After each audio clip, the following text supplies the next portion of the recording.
How's it going, everyone? It's Ben Foggins, Media Corner, back again with a brand new video for today, and welcome back to another movie review, aka After I Saw. This time it's going to be on the 2024 supernatural horror film, and that is Salem's Lot. This is, of course, based off the 1979 miniseries that was directed by the late great Tobe Hooper, and of course it's based off the classic story by Stephen King, the master of horror, and it's finally out after all this time since it got delayed several times. And in this film, we follow an author named Ben, who's played by Pullman, who returns to his hometown of Jerusalem's Law, aka Salem's Law, in search for inspiration for his next book. However, he only discovers that the town's people are being attacked by a bloodthirsty vampire.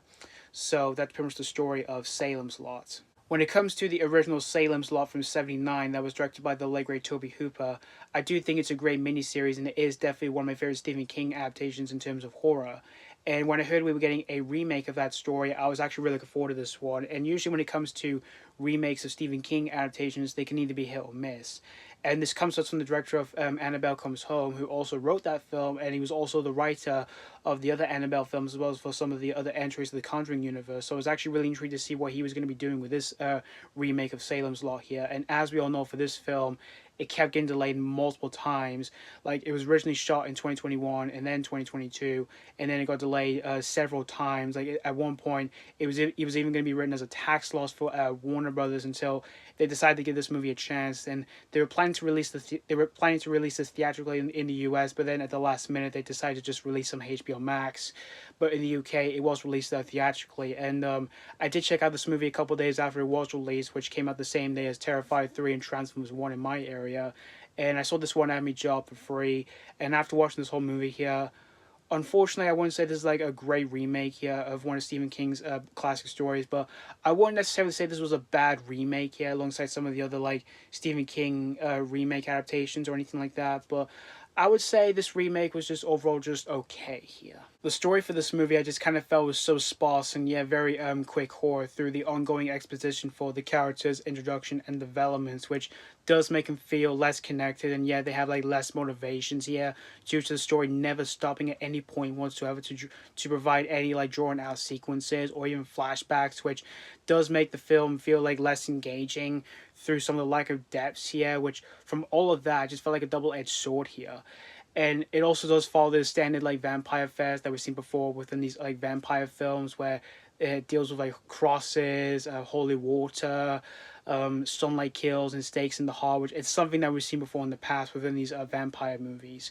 And the visuals, for the most part in the film, I found to be pretty effective through the vampire creatures that we do see in the film here. And even the makeup I thought was pretty effective as well, which does make these vampire creatures feel like utterly threatening and pretty haunting here. And especially the main vampire here, which I found to be utterly terrifying here. Although there are times where the film does use a bit of CGI, and when it came to some of that, it does tend to be pretty noticeable here, like the fog and stuff, which I was like, yeah, I can tell that's pretty noticeable here. And the acting, for the most part, I thought was pretty solid here from Pullman, Makenzie, Leigh, Alfre, Woodard, John Benjamin Hickey, Bill Camp, and William Sadler, and everyone else. They were pretty solid for the most part here.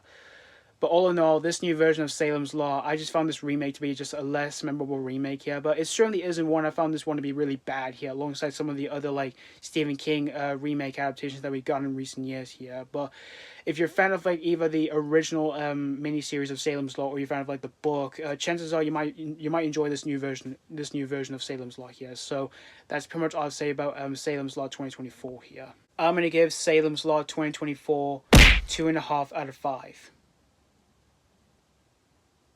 As I said, this remake certainly wasn't bad here. I would just put this one on the middle here alongside some of the other like Stephen King remake adaptations I've seen before here. And as I said, certainly isn't as bad as like some of the other like Stephen King remake adaptations I've seen before that are just generally really bad. So thank you guys so much for watching for my AK After I Saw review on Salem's Law 2024. And let me know what you think of this remake, if you've seen this already or if you just recently checked this out. Did you really enjoy this remake, or you're just majorly disappointed with this remake here? As always, thank you guys so much for watching, and this has been Foggins Media Corner signing off.